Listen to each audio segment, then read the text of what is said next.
네, 평안하셨습니까? 네. 예. 이제 1년도 저물어 가고 있습니다. 예. 우리 원래 유종의 미를 잘 거두는 한 해가 되셨으면 좋겠습니다. 예. 오늘은 요한복음 1장에 있는 말씀으로 우리 함께 은혜를 받도록 하겠습니다. 요한복음 1장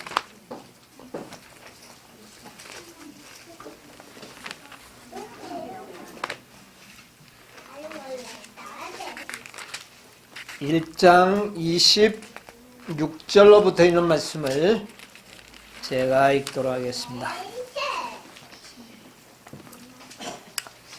요한이 대답하되 나는 물로 침례를 주거니와 너희 가운데 너희가 알지 못하는 한 사람이 있었으니 곧 내 뒤에 오시는 그이라. 나는 그의 신들매 풀기도 감당치 못하겠노라 하더라. 이 일은 요한의 침례 주던 곳 요단강 건너편 베다니에서 된 일이니라. 이튿날 요한이 예수께서 자기에게 나오심을 보고 가로되 보라 세상 죄를 지고 가는 하나님의 어린 양이로다. 예, 29절까지만 읽도록 하겠습니다. 예, 오늘은 그 예수님이 침례 받으셨던 그 역사를 좀 우리 시대의 소망을 중심으로 해서 좀 생각을 하려고 합니다. 요한이 광야에서 외칠 때에 예수님께서 아마 그 요한이 가르치는 그 장소를 방문했던 것 같습니다. 방문했을 때에 요한은 이야기를 했어요. 나는 너희에게 물로 침례를 주거니와 네. 너희 가운데 알지 못하는 한 사람이 있었으니 이때 예수님이 자신이 누구라는 것을 아직도 드러내지 않았고 그냥 예수님께서는 그 침례 요한의 외침을 듣고는 이제는 하나님의 일을 해야 할 때가 왔구나 하고 그 침례 요한이 가르치는 그 요단 강변을 갔었던 것 같아요. 그런데 어떻게 이 요한이 예수님을 알아봤을까요? 네. 그 말을 했지만은 사람들은 그가 누군지도 모르고 몰랐습니다. 예수님에게 어떤 표시가 있었던 것은 아니죠. 그러면서 침례 요한은 말하기를 나는 그의 신들매도 풀기를 감당치 못할 그런 존재다. 그렇게 이야기를. 이때가 바로 요한이 침례 주던 곳 요단강 건너편 베다니에서 있었던, 그러니까 베다니에서 이런 일이 있었던데 그 이튿날 이제 예수님이 또 오셨어요. 그때는 예수님이 어떻게 합니까? 침례 요한에게 가서 이제는 나에게도 뭐를 달라? 침례를 베풀어 달라. 그런 요청을 하게 되는 기록이 여기 나옵니다. 그래서 그렇게 나올 때에 침례 요한이 보라 세상 죄를 지고 가는 하나님의 어린 양이로다. 여러분 이 말씀이야말로 정말 진리입니다. 이 말을 올바르게 이해하는 사람이 그렇게 많지는 않습니다. 침례 요한 자신이 이 말을 할 때도 침례 요한 자신도 그 말의 진정한 의미를 다 깨달았던 것은 아닙니다. 마찬가지로 오늘날도 보라 세상 죄를 지고 가는 하나님의 어린 양이다. 누가요? 예수 그리스도는 세상 죄를 지고 가는 하나님의 어린 양이다. 이 말을 올바르게 이해하는 사람이 과연 얼마나 있느냐. 네, 이것은 정말 중요한 문제일 것 같습니다. 이 침례 요한과 예수님은 친척간입니다. 마리아가 잉태하고 난 다음에 누구 집에 가서 얼마 동안 있었죠? 예, 그 사가랴 침례 요한의 부모의 집에서 오랫동안 머물면서 그들은 서로 성령으로 잉태된 자신들의 아기들을 서로 인원하고 태어날 아기들이 어떤 아기들일 것이라는 것을 그들은 예언에 비추어서 서로 말을 하면서 지냈을 것입니다. 침례 요한도 태어났고 얼마 있지 않아서 예수님도 태어납니다. 그런데 침례 요한은 유년기를 지나고 나온 다음부터는 어디에서 가서 살게 됩니까? 예, 들에서 살게 되고, 그리고 예수님은 어디에서 삽니까? 나사렛 동네에 이름 없는 목수 집안에서 아버지 일을 도우면서 살아가는 평범한 그런 일상생활 속에서 자라갑니다. 몇 년 동안 지나게 됩니까?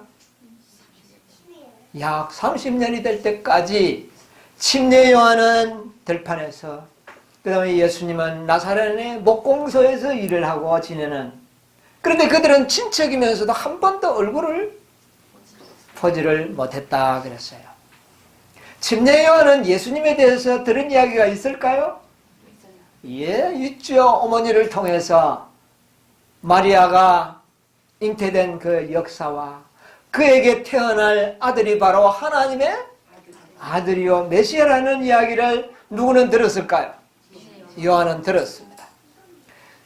그러나 그들은 서로 만나지는 않았어요. 왜 그들이 안 만났을까? 나 좀 이상하게 좀 생각이 듭니다. 그 동생뻘이 되는데, 그러면 침례 요한의 예수님은 동생뻘 가서 한번 보고 싶기도 했겠죠? 그런데 그들은 서로 만날 기회를 갖지 않았어요. 만약 그렇게 만났더라면 후세에 좋지 않는 소문이 퍼졌을 겁니다. 시내들끼리 좀 짜가지고 그렇게 했다. 어떤 그런 이야기도 들을 법도 했죠. 그러나 이들은 전혀 만나지를 아니하고, 침례 요한은 그러나 그 태어난 마리아에게서 태어난 예수라고 하는 그 동생, 그 메시아에 대하여 그런 연구를 게을리하지 않았다는 겁니다. 항상 예수에 대하여 들려오는 소문을 유심히 듣고 과연 그가 메시아일까를 연구하는 그런 생애를 살았다는 것을 알게 됩니다. 그런데 이들은 누가 어떻게 각본처럼 침례인이 나가서 들에서 외칠 때에 그 소리를 듣고 또 예수님은 어떻게 합니까? 또 그리로 찾아가서 거기서 침례를 받고 공생애를 시작하는 이런 일들은 정말 이것은 매우 드라마틱한 그런 역사입니다. 그러나 그들은 전혀 어떤 말을 서로 맞추거나 그렇게 한 적은 전혀 없었다고 하는 거죠. 그러면 어떻게 침례 요한은 적절한 때가 되었을 때에 외치는 자의 소리로 등장을 했고, 그 다음에 그 소리를 듣는 예수님은 이제 자신의 모든 생활을 접고 하나님의 사업에 전신을 바치는 공생애를 시작하는 신호로 어떻게 여겼을까? 예, 물론 예언도 연구했습니다. 그런데 자세히 보니까 성령께서 그들에게 특별한 계시들이 있었던 것 같아요. 침례 요한은 정말 마리아에게서 태어나는 그 아기가 메시아라고 하는 그런 어머니를 통하여 들은 이야기도 있고 모든 것이 부합했다고 하지만 30년 거의 가까이 지나면서도 예수님에게서 어떤 특별한 일이 일어나지 않은 것을 봤을 때에 과연 저 사람이 메시아일까? 그렇게 의심도 그의 마음에 없지 않았다는 것입니다. 그러면 과연 내가 30세까지 자라면서 한 번도 예수의 얼굴을 본 적이 없는 침례 요한이 예수님을 어떻게 알아볼 수 있을까요?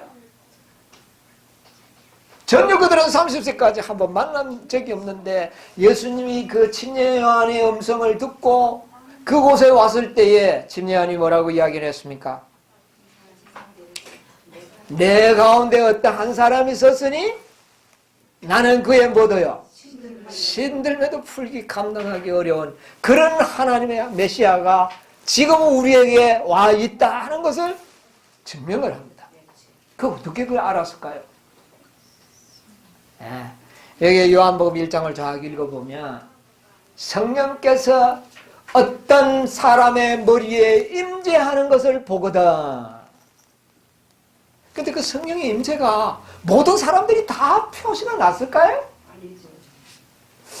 그런데 어떻게 요한의 눈에만 그것이 보였을까요?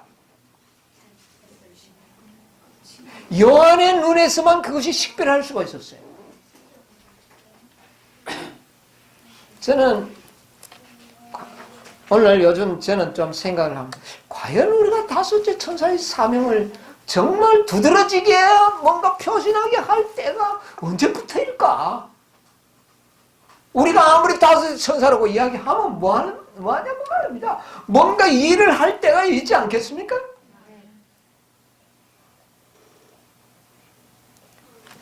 저는 많이 궁금합니다. 이 침례 요한이 그는 예수님의 앞서 보내는 외치는 자의 소리로서 그의 길을 뭐하는 자였습니까? 예비하는 자였습니다.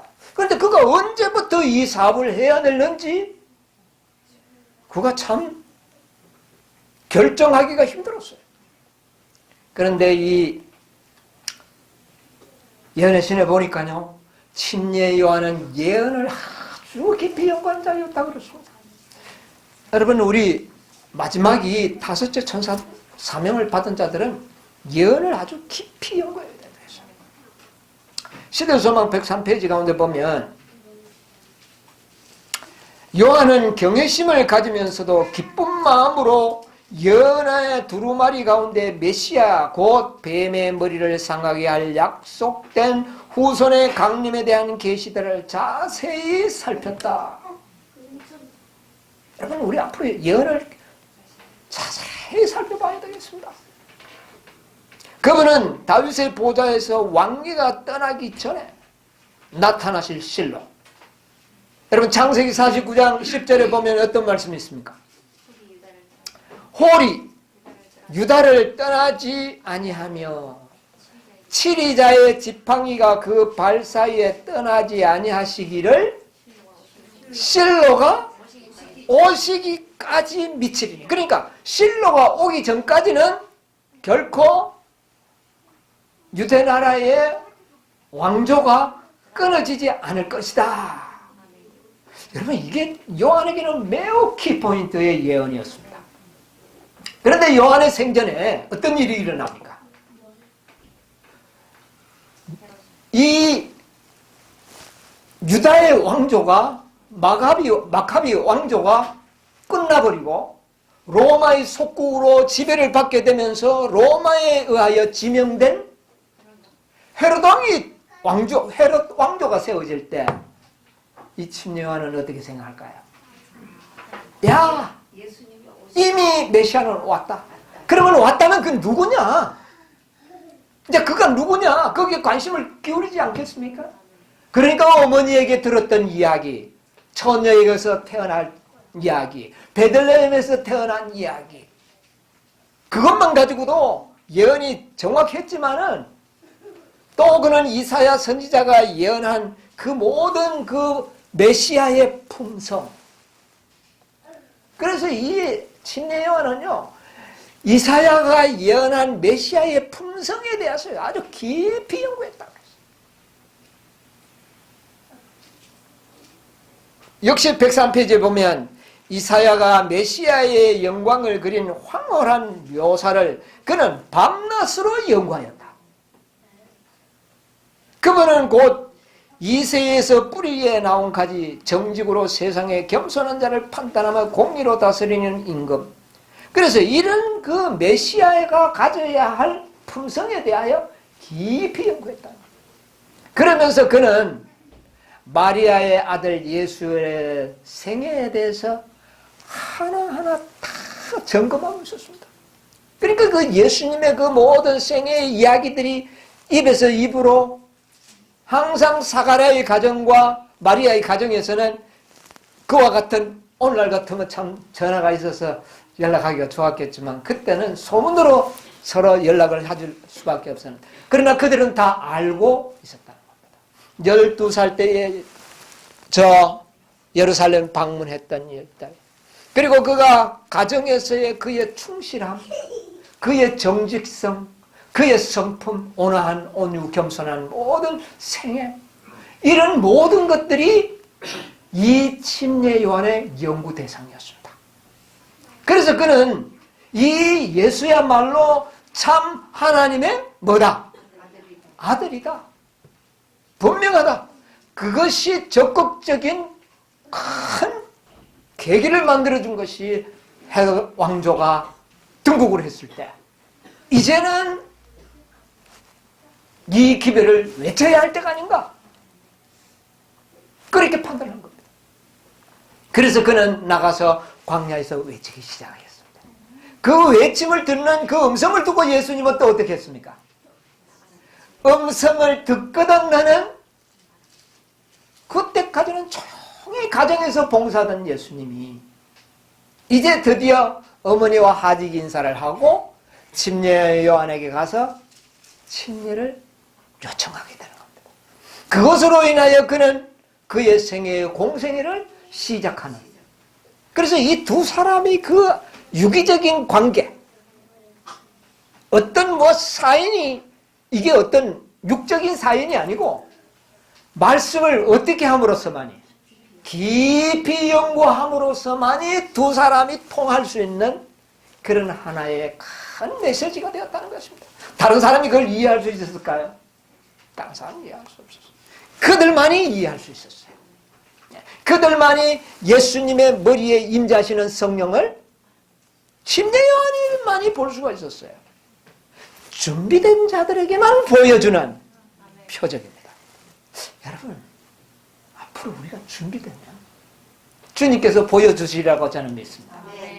결정적인 어떤 우리의 행동을 유발하는, 만들어내는 그런 결정적인 예언의 성취를 우리에게 확신시켜 줄 때에 아마 우리는 성령의 감동으로 우리가 행동하리라, 저는 그렇게 좀 생각되어집니다.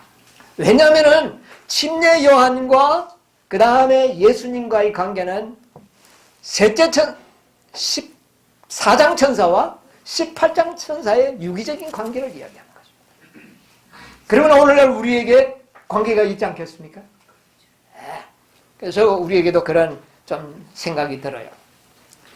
그래서 예수님께서 침례를 받으시고 정말 그가 이제 공생애를 시작하는데, 침례를 받으시고 난 다음에 예수님께서 물 밖에 나와서 기도를 하실 때에 하늘에서 음성이 들렸죠.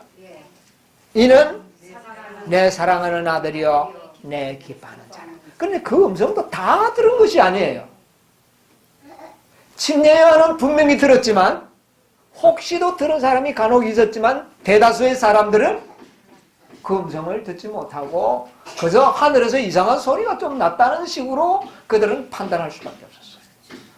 왜 그랬을까요? 똑같은 환경에 있었는데 준비된 자의 귀에만이 들린다는 겁니다.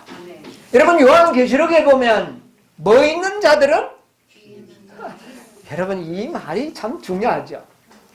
귀 있는 자들은 듣고 깨달을 진짜. 귀 있는 자들이 어떤 자들입니까? 일상생활 속에서 하나님과 협력하면서 전적으로 주님의 말씀을 연구하고 신뢰하며 살아가는 이런 자들이 뭐 있는 자들이 됩니까? 귀 있는 자들이. 이런 자들은 그때를 알아듣게 될 것이라고. 저는 그것을 좀 생각하면서 바로 우리가 준비되어야 되겠구나. 그러면서 우리는 말씀을 깊이 연구하고 살핀다면 성령께서 우리에게 특별한 표적으로 우리에게 가르쳐 주실 것이라고 하는 그런 어떤 생각을 저는 좀 가져봤습니다.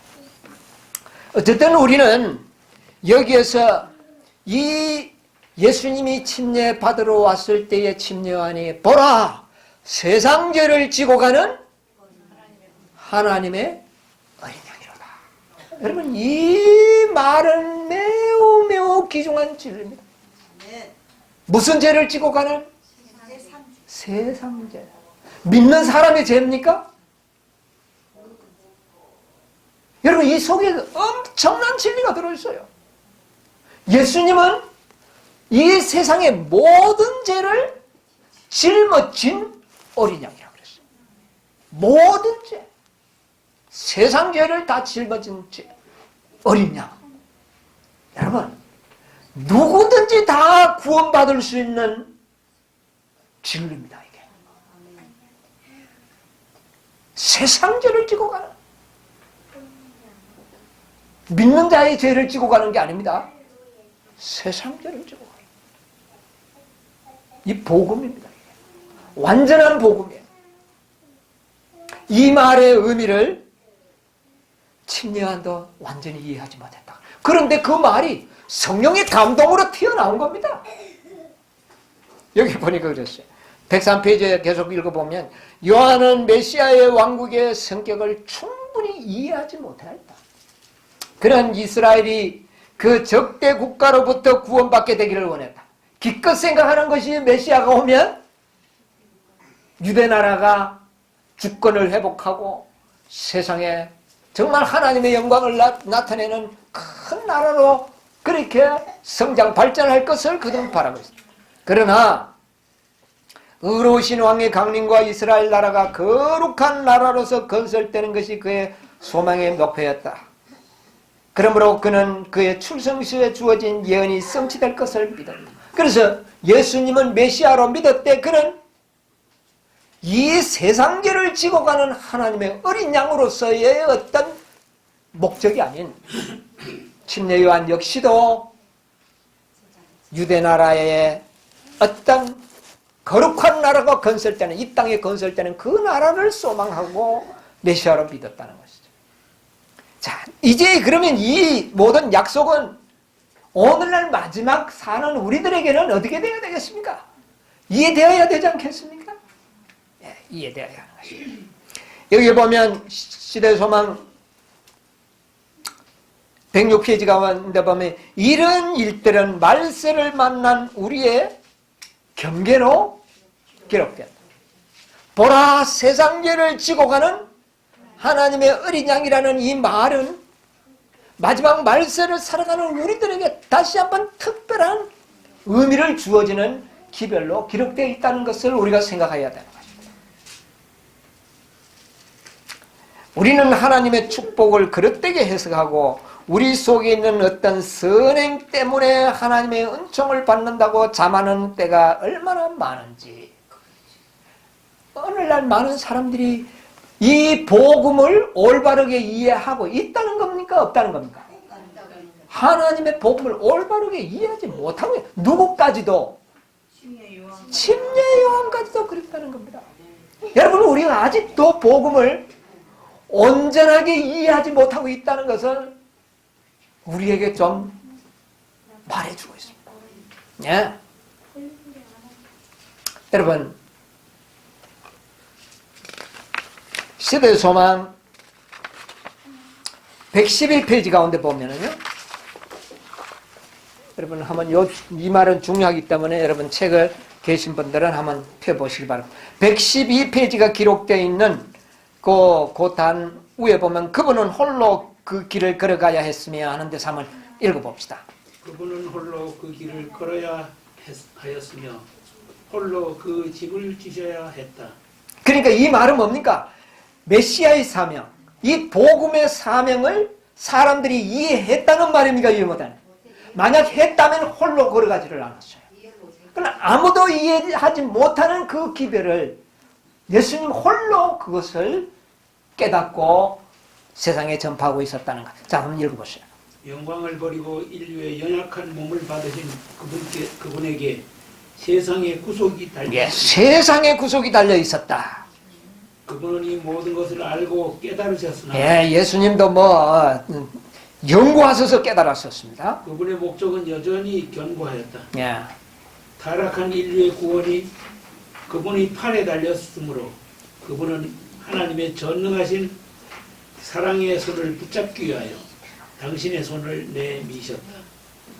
구주께서 기도로 당신의 심정을 토로하실 때에 그분의 시선은 하늘을 꿰뚫는 듯 했다.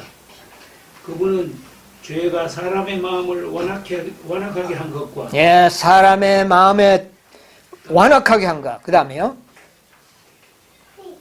사람이 당신의 사명을 이해하고 그분의 선물을 받아들이기가 얼마나 어려운지를 잘 아셨다.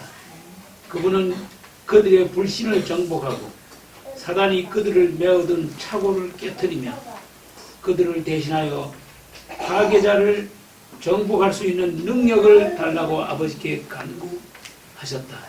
그분은 하나님께서 당신의 아들 안에서 인류를 받으신다는 증거를 달라고 간구하셨다. 여러분 이 말씀을 잘 이해하셔야 된다. 여기 보면 그분은 죄가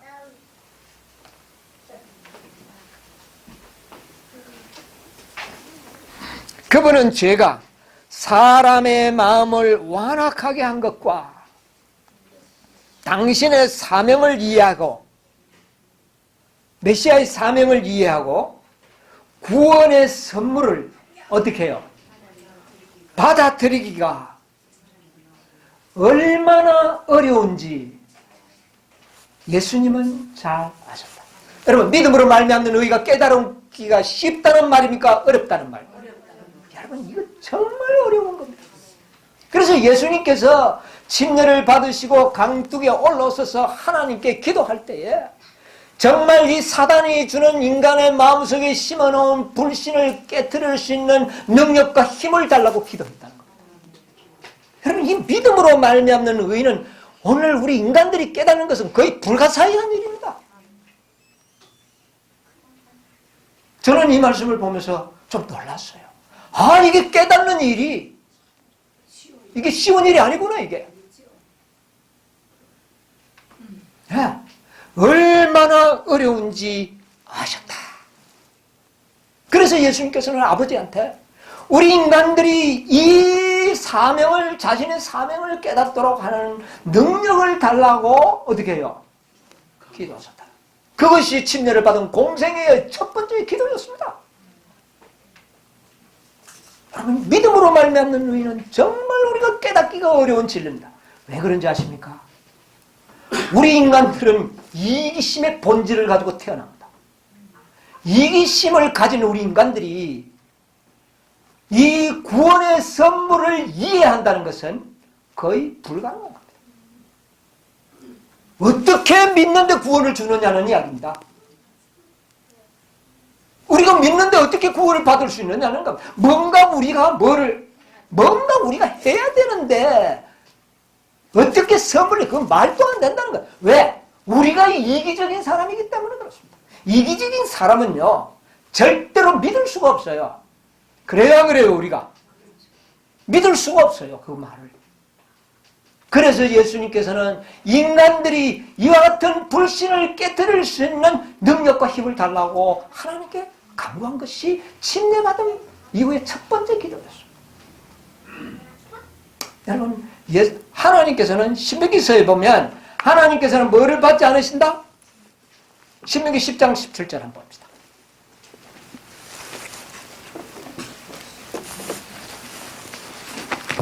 신명기 10장 17절. 너희의 하나님 여호와는 신의 신이시며 주의 주시오 크고 능하시며 두려우신 하나님이시라. 사람을 외모로 보지 아니하시며 뇌물을 받지. 하나님은 뭐를 받지 않는다? 뇌물을 받지 아니하시고. 여러분 사람들이 뇌물을 줄 때에 뇌물이라고 주는 사람이 있습니까? 어떤 사람이 뇌물을 줄 때에 뇌물이라고 말하면서 주는 사람이 다 뭐라고 말합니까? 선물이라고 합니다. 여러분 여기에 놀라운 사단의 기만이 들어있습니다. 우리는 다 우리의 행위를 다 순수하다고 아닙니다. 순수합니다고 말을 합니다. 그러나 그 속에 잠재의식은 뭡니까? 이렇게 선을 행했으니 나는 복을 받을 것이다. 이렇게 내가 뭔가를 했으니까 구원도 받을 것이다 하는 잠재력이 우리에게 깔려있다는 겁니다. 그런데 우리 인간들은 그것을 깨닫지 못한다. 그런데 하나님께서는 그것을 보실 때 다 무엇으로 보신다? 뇌물로 본다는 겁니다. 그래서 제가 이 믿음으로 말면 의를 깊이 생각하는 가운데 그렇다. 진정으로 하나님의 사랑과 독생자를 주신 하나님의 사랑을 깨닫지 못하는 우리의 모습은 다 뇌물이 될 수밖에 없구나. 아무리 내가 순수하여라 해도 어느 순간에 내가 그 말이 했는데 그 말이 어느 순간에 나오게 돼 있습니다. 내가 오랫동안 언젠가는 나오게 돼 있다는 겁니다. 그러나 뭐를 깨닫는 자만이 보라 세상 죄를 지고 가는 하나님의 어린 양이라고 하는 순수한 복음을 깨닫기 전에는 그 선물을 받아 누리기 전까지는 나의 모든 행위는 뭐일 수밖에 없다. 뇌물받게 되잖아. 이건 뭐 어쩔 도리가 없어요. 여러분 아무리 순수하게 했다가도 몇 년 지나고 난 다음에 하는 말 들어보세요. 내가 그 말 했는데 우리 인간들은 그렇지 않습니까? 여러분 잘 처음에는 순수하게 했다고 했지만 나중에 무슨 말 할 때 보면 내가 자기인데 얼마나 했는데 전부 그렇게 나옵니다. 안 된다는 겁니다. 뭐를 받기 전에는 구원의 선물을 받아 누린 자 외에는 모든 행위가 다 뭐가 돼버릴까요? 다 뇌물이 돼버리는 겁니다. 이게 무슨 뇌물을 하려고 하고 내가 행위로 믿음으로 말미암는 의 예수를 믿는 사람 치고 행위로 구원 얻겠다는 말 하는 사람 한 명도 없습니다. 마치 뇌물을 주는 사람이 선물이라고 말하는 것과 동일하다는 겁니다. 다 믿음으로 하는다 하면서 그 행위가 결과적으로 뭐가 돼버립니까? 뇌물이 돼버립니다. 예수님께서는 이걸 인간의 본성을 아시는 겁니다. 우리의 인간의 본성이 얼마나 타락해버리고 인간의 본성이 이기심으로 타락해버린 것을 아셨기 때문에 예수님께서는 이와 같은 말을 한 것입니다. 전부 은혜 받을 때 선물로 다 드렸죠. 선물이라 하면서 순종 다 했죠 우리가. 그러나 어느 순간에 가면 내가 얼마나 했다는 게 나오게 돼 있다는 겁니다. 우리 인간들은. 예수님께서는 인간의 죄를 세상 죄를 짊어졌다. 로마서에서 사도 바울이 깨닫는 게 그겁니다. 우리가 뭐 되었을 때? 죄인이었을 때. 심지어 뭐 되었을 때? 원수 되었을 때 우리를 위하여 죽으신. 이것은 전혀 우리의 행위와 관계없는 무엇입니까? 구원의 선물을 이야기하는 것입니다. 이것을 사도 바울은 깨달아 버렸기 때문에 그는 하나님 앞에 선물을 드릴 수가 있었어요. 뇌물이 안 됐습니다. 그러나 이걸 깨닫지 못하면 아무리 내가 뭐를 해도 그것은 결과적으로 뭐가 됩니까? 뇌물이 된다는 겁니다. 이 세상죄를 지고 가는 하나님의 어린 양을 깨달아야만이 우리의 행위가 뭐가 아닌 뇌물이 아닌 선물로 하나님께 영광을 돌릴 수가 있는 것입니다. 아브라함이 이삭을 데리고 모리아 산으로 갔을 때 그 바로 죽음 직전에서 산 아래서 이삭이 물어봅니다. 아버지, 나무와 불은 있거니와 제사 드릴 어린 양은 어디 있습니까? 그때에 아브라함이 계시의 정신으로 대답을 합니다. 누가 준비하시리라? 하나님이 친히 준비하시리라. 우리의 죄를 대신하여 제물을 우리가 만들고 우리가 하는 것이 아니라 누가 마련했다는 겁니까? 하나님이 친히 하셨다는 것이에요. 여러분 이게 대단한 진리라는 것입니다. 여러분 우리 침례장을 가서 다시 한번 나중에 읽어보시죠. 아브라함이 놀라운 진리를 이야기한 거예요. 그랬을 때에 이삭이 죽어야 할 그 죽음을 누가 죽는 겁니까? 양의 죽음으로 이삭은 뭐를 얻습니까? 생명을 얻는. 이게 구원이라는 거예요. 이것을 그대로 믿는 자들만이 그의 모든 생애가 다 뭘로 바칠 수가 있을까요? 선물이 되는 겁니다.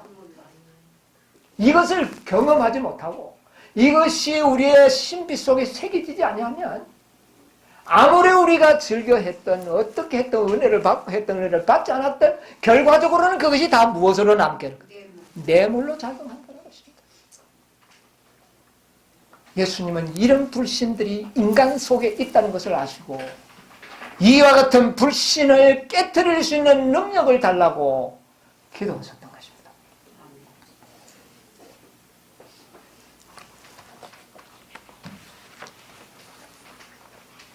여기에 시대 소망 예수님께서 이런 말씀을 하셨어요.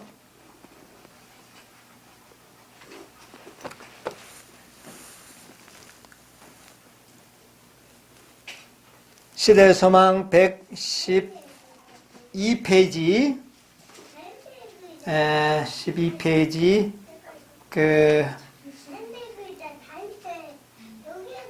요단강에 모인 큰 무리 가운데 침례 요한을 제외하고는 다 보셨죠? 예, 거기서 보면 하늘의 이상을 식별한 사람은 거의 없었다. 그 다음에 그러나 하나님의 임재에서 오는 엄숙함이 회중에 임하였다. 그래서 그 밑에 조금 내려오면 이 확인의 말씀을 주신 것은 그 광경을 목도하는 자들의 마음 가운데 뭐를요?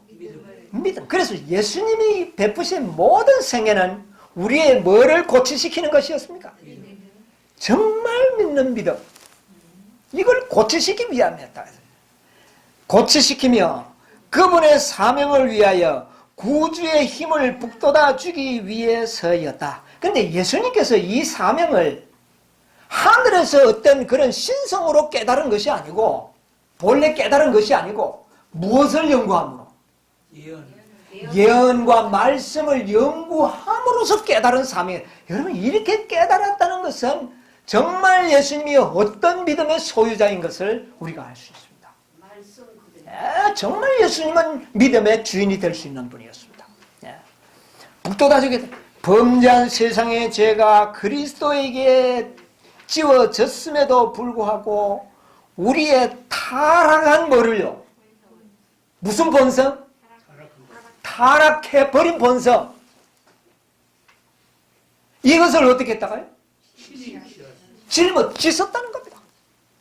그러면 우리의 모든 죄는 누가 다 담당하셨다는 겁니까? 예수님 담당했다는 겁니다. 여러분 우리는 죄와 상관없이 구원받을 수 있는 믿음이 필요합니다. 왜요? 누가 다 졌었기 때문에. 예수님이 짊어지었다는 겁니다.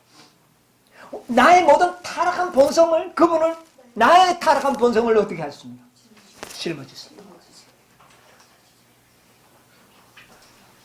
그러므로 우리는 믿음으로 말미암아 구원받을 때 뭐와 관계없이 구원받습니까? 죄와 관계가 없어요. 왜? 누가 짊어져 버리게 돼? 이런 믿음. 그러니까 나의 어떤 행위나 이런 것이 있기 전에 이미 우리의 죄를 짊어져 버렸어요. 이것을 우리는 믿음으로 받아들일 때에 너무나도 기쁨과 감사함이 나와서 우리에게 나타나는 모든 생애는 다 뇌물이 될 수가 없는 겁니다. 그러나 이걸 깨닫지 못하면, 이걸 깊이 깨닫지 못하면 우리의 모든 생애는 결과적으로 다 뭐가 될까요? 아무리 내가 선물로 한다 하더라도 그것은 뭐가 되는 거예요? 뇌물 되는 겁니다. 그래서 이걸 깨닫는 게 얼마나 중요하냐 그 말. 나의 그 타락한 본성은 내 본성입니다. 예수님에게는 그런 것이 없잖아요. 나의 본성을 친히 취하시는 그러한 굴욕에도 불구하고 하늘에서 내려온 음성은 그분을 영원하신 하나님의 아들이라고 선언했다. 그때에 침례 요한이 그 밑에 보면 요한은 자기가 침례를 베풀어 준 분이 세상의 구주라는 것을 알았다. 성령이 그에게 임하자 그는 손을 펴서 예수님을 가리키며 부르짖었다. 보라, 뭐를요? 세상죄를 지고 가는 하나님의 어린 양이다. 그 청중 가운데 한 사람도, 심지어 그 말을 한 요한조차도 하나님의 어린 양이라는 이 말을 깨닫지 못했다. 여러분, 믿음으로 말미암는 의가 이게 보통 문제가 아니죠. 침례요한 자신도 말은 하면서도, 오늘 많은 그리스도인들이 말은 하면서도 그 내용은 깨닫지 못합니다. 여러분, 이게 정말 우리가 중요한 거예요. 요한조차도 이 말의 뜻을 깨닫지 못했다. 여러분, 우리가 이론적으로는 우리가 깨달았다고 할는지 모르지만 정말 우리의 생애 속에서 그것이 깨달아지고 생애될 때에 정말 사도 바울과 같은 뭐가 되어버립니까? 세상이 감당할 수 없는 그런 사람이 되는 겁니다. 이게 이론이 아니죠. 세상죄를 지고 가는 하나님의 어린 양이라도 하는 이 말은 이론이 아니고 영이요 생명입니다. 정말 주님께서 내 모든 죄를 다 가져가 버렸다고 믿을 때에 이거야말로 할렐루야가 아니겠습니까? 이건 놀라운 일입니다. 하나님의 어린 양이라는 이 말의 뜻을 깨닫지 못했다. 아브라함은 모리아 산에서 자기 아들이 내 아버지여 번제할 어린 양은 어디 있나이까 하고는 말을 들었다. 아버지는 대답하기를, 아들아, 번제할 어린 양은 하나님이 자기를 위하여 친히 준비하셨다. 우리가 할 게 아니라는 겁니다. 여러분, 사단은 이 엄청난 진리를 왜곡하기 위하여 제사 제도를 다 변질시켜버렸습니다. 이방의 제사들이 가만 보면 어떤 제사입니까? 신의 분노를 달래기 위하여 인간들이 제물을 어떻게 합니까? 준비합니다. 이것은 행위로 말하는 의죠. 그러나 하나님의 제사는 뭡니까? 하나님 우리를 대신하여 하나님이 제물을 준비하는 것입니다. 전혀 다르죠. 이방들의 모든 제사 제도는 사람들이 구원받기 위하여 제물을 드렸고, 하나님께서는 인간을 구원하기 위하여 인간들에게 제물을 가져오도록 하지 않고 하나님 자신이 제물을 준비했다. 그런데 이스라엘 사람들은 그 제사 제도가 마치 누구의 제사와 비슷하게 가버렸습니까? 이방인의 제사와 같이. 하나님께서 많은 강수와 같은 기름을 주시면 하나님이 기뻐하시고 분노를 푸신다는 그런 식으로 가버렸다는. 오늘날 믿음으로 말미암는 우리의 많은 선행들이 예수님을 기쁘게 하고 그 결과로 구원받는 것처럼 착각하도록 만들어버린 것입니다. 믿음으로 말미암는 우리가 전혀 왜곡되게 만들었다는 겁니다. 이론적으로는 어느 정도 깨달았지만 우리의 생애 속에서 그것이 깨달아지지 않고 언제나 무거운 죄짐을 자신들이 지고 가는 겁니다. 여러분, 시험 들 때마다 죄짐 무겁지 않습니까? 자꾸 죄짐이 무겁지 않아요. 복음을 그때 잊어버리고 있는 겁니다. 나의 모든 죄를 누가 가져갔었다? 그분이 죄입니다. 이 엄청난 진리는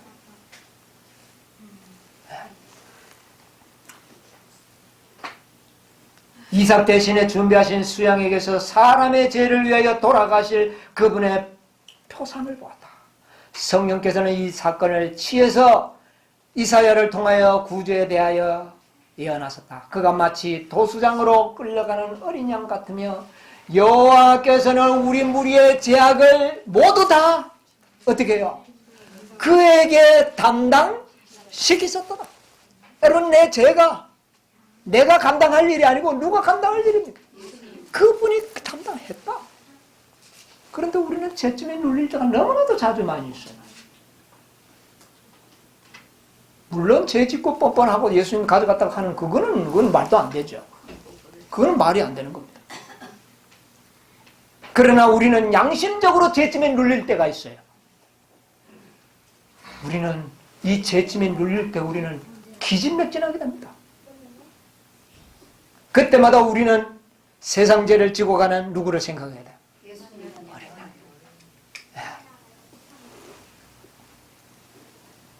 그러나 이스라엘 백성은 이 교훈을 깨닫지 못했다. 그럼 이스라엘 백성이 못 깨달았다는 말입니까? 오늘날 마지막 시대 사람이 못 깨달았다는 말. 물론 그때도 물론이지만 그것은 하나의 표상이었고 이것은 말세의 거울로 보여주신 말씀입니다. 오늘날 이 시대 사람들도 역시 깨닫지 못했다는 겁니다. 깨닫지 못했다는 겁니다. 자.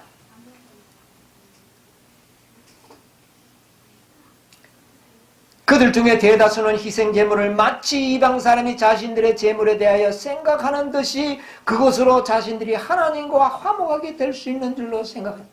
그러나 하나님께서는 그들을 당신과 화목시키는 예물은 당신의 사랑에서 나오는 것임을 그들에게 가르치기를 원했다.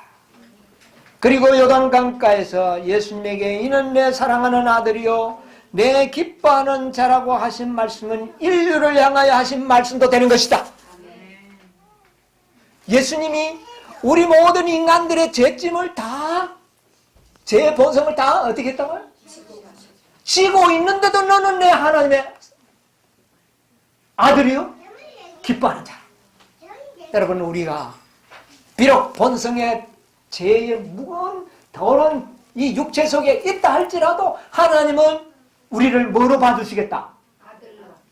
아들로 봐주신다는 것입니다. 우리가 지금 무거운 것은 우리 육체 속에 들어있는 죄악의 본질들, 이런 것들의 무거움이에요. 그러나 우리가 하나님의 아들됨을 믿고 그를 의지할 때에 그 모든 죄를 인정하지 아니한다고 그랬잖아요. 다윗에게 말한 바 그 죄를 뭐하지 아니할 자는, 인정하지 아니할 자는 뭐가 있나니? 복이 있나니. 왜요? 우리가 누구를 믿고 있기 때문에? 그리스도를 믿고. 내 죄를 그분이 가져가신 것을 의심 없이 믿고 있기 때문에 우리를 마치 죄를 짓지 않은 것처럼 우리를 아들로 받으신다. 이게 믿음으로 말미암아요. 근데 이론적으로는 설명이 되는데 우리의 경험적으로 이것이 아직도 안 되고 있다는 것이 우리의 문제라는 말입니다. 그러나 우리는 이 말씀을 연구하고 연구하면 우리에게도 이런 깨달음이 오겠습니까? 안 오겠습니까? 예수님에게 깨달음을 주셨던 성령께서 우리에게도 이와 같은 깨달음을 주실 것을 믿습니다. 이것이 확실히 깨달아질 때 우리는 큰 일을 할 수 있으리라 믿습니다. 아직도 우리가 흔들리고 있다면 큰 일을 할 수가 없습니다. 우리는 더 말씀을 더 깊이 연구해야 될 것 같아요. 더 예언을 연구해야 될 것 같아요. 더 예수님의 품성을 연구해야 될 것 같아요. 예. 우리의 대표자로서 예수님의 말씀하신 것이다. 예수님에게 하신 말은 우리의 뭐였다고요? 대표자였다는 겁니다. 예. 대표자가 말한 것은 우리에게 말한 것이죠. 예. 우리의 이 모든 죄와 연약함에도 불구하고 우리는 무가치한 자로서 버림을 받지 않는다. 그분은 사랑하시는 자 안에서 우리를 받았습니다. 누구 안에서? 예수님 안에서 우리는 하나님 앞에 뭐된 자? 받으신 바 되었다. 이게 복음입니다. 이것을 우리가 좀 더 이해할 필요가 있습니다. 그리스도께 임한 그 영광은 우리에 대한 하나님의 사랑의 뭐다? 보증이다. 보증이다. 그것은 기도의 능력 곧 사람의 음성이 하나님의 귀에 상달되고 우리의 간구와 하나님의 궁정에 간합된다는 사실을 말해준다. 그 밑에 조금 내려와 보면 예수에게 말씀하신 그 음성은 또 믿는 모든 믿는 자에게 이는 내 사랑하는 뭐요? 아들이요 내 기뻐하는 자라고 말씀하신다. 아직도 우리에게 뭐가 가득한데요? 죄악의 본성이 있는데도 불구하고 그렇게 하신다. 사랑하는 자들아 우리가 지금은 하나님의 자녀라. 장래에 어떻게 될 것을 뭐라고요? 아직 나타나지 아니하였으나 그가 나타나심이 되면 우리가 그와 같을 줄을 아는 것은 그의 계신 그대로 볼 것이다. 이 요한은 이것을 나중에 깨달은 것 같아요. 요한. 여러분, 우리도 요한같이 깨달을 필요가 있습니다. 우리가 이렇지만 오늘 오정순 집사님 힘든 간증을 하셨는데, 그것은 이 지상에서 이 썩을 육체를 가지고 있는 사람은 경험할 수밖에 없습니다. 그러나 그것이 하나님이 우리를 버리셨다는 어떤 증거도 아니요, 그것은 더 우리를 사랑하고 계신다는 증거일 뿐이에요. 그러면 우리는 그것으로 인하여 뭐 할 필요는 없어요. 실망할 때문에. 우리 구주께서는 가장 죄 많고 가장 궁핍하고 가장 압제받고 멸시당한 자라도 하늘 아버지께 나아갈 수 있도록 길을 열어놓으셨다. 우리가 하나님께 나아갈 길은 항상 열려져 있다는 것입니다.